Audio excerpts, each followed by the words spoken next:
Dunking 101. Let's go. Ah! Dunking began in the early 1960s with big men like Wilt Chamberlain and Bill Russell. These dunks were mainly power dunks, but the dunk continued to evolve in the 1970s in the ABA with one man, Julius Erving. Julius Erving today is still known as one of the greatest dunkers and finesse dunkers in all of basketball history. In homage to all of his dunks, he's earned the nickname Dr. J. Dunking has become so popular, they even have their own contests for it. Developed by the ABA in 1976, dunks were now known as awesome new parts of basketball. Dunking has earned some of the greatest players of all time in the NBA their names, such as Dr. J, Michael Jordan, Vince Carter, and Blake Griffin. If you want to learn to dunk like these greats, just listen to us.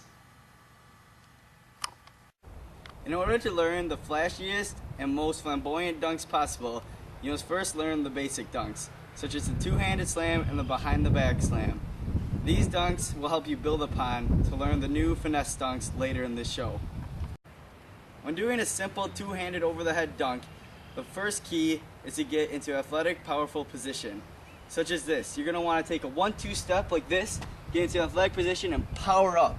And also, when you're in the air, make sure to bring the ball above your head. It's not a flashy way, but it's a very effective way to avoid a defender. So when you want to do it, make sure you get an athletic position and explode up, like this. This is an example of how to avoid a defender with this type of dunk. The new dunk we have to show you today is the two-handed behind-the-back slam. This dunk is very more difficult than the two-handed above-the-head slam because you have to torque your hips 180 degrees. Make sure you get into an athletic stance and take your 1-2 power step, just like this. Torque 180 behind the head, like so. This is how you use that dunk in a game. Mitch Olsen! Another dunk to build upon the basic dunk is the alley-oop. Now during an alley-oop, it's very crucial to have a good passer, such as this. So when you throw a pass for an alley-oop, you want to be sure to eye on the target. Your target is slightly above the rim, where your dunker can grab the ball and finish with authority. Now the key to the pass is to lob it up in the air, finish with your thumbs pointing down, and make sure it gets to the dunker. Maybe even more important is the actual dunker. When you are dunking, make sure you grab the ball firmly while it's in the air and while you are in the air at the same time. Once you have it, put it up high as you can to show off to the crowd and finish with authority, like so. A more flamboyant way to make an even better alley-oop pass would be a Chris Paul pass. This pass is where you take your ball, throw it between the legs to your partner who's behind you, who's going to grab it off one bounce and finish for the crowd. The main object of doing this is that gets the crowd up, but it's very difficult.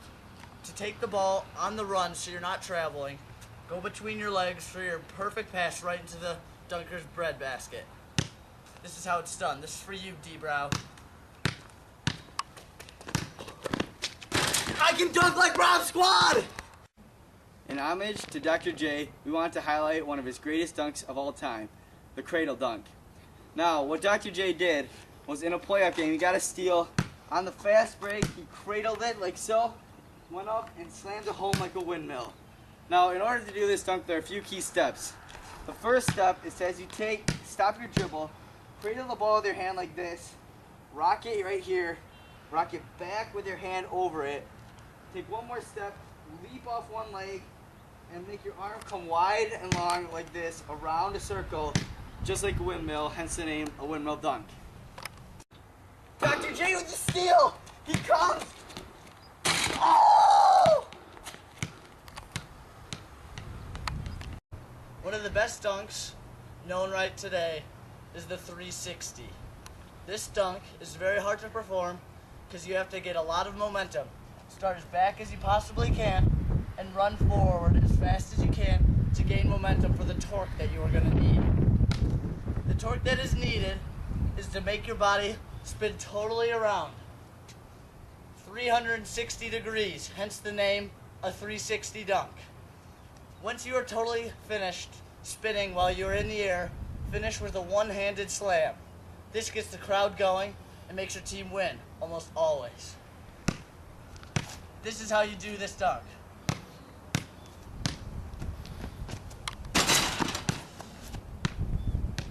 Dylan! After watching our electrifying dunks, don't you want to try them out? You probably do if you're in the basketball game, because they do 3 very important things for your team. They give adrenaline rush to your teammates, your crowd goes crazy, and you get hyped up for the next points. Those 3 components can help you go on a scoring run and help you win the basketball game. These electrifying dunks are very helpful, and you can see them as our bench goes crazy after my dunk.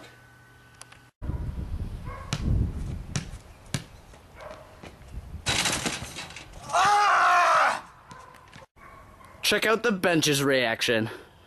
Ah! No way! I'm out of here. I'm done. I quit. When doing these dunks, be sure not to fail. Because if you fail, it has a huge negative impact on your team. Oh, crosses him up, goes to the hoop. You missed!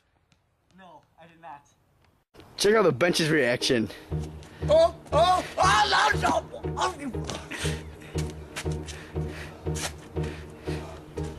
Embarrassing. That is why you must be sure not to fail.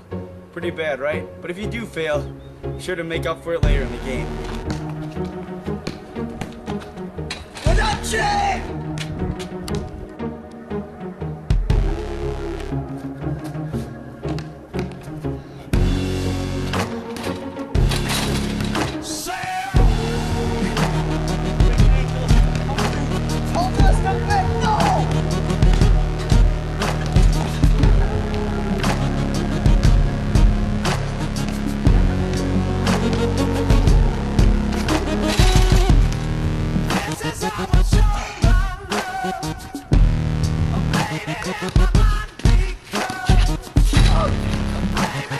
Put you on a poster!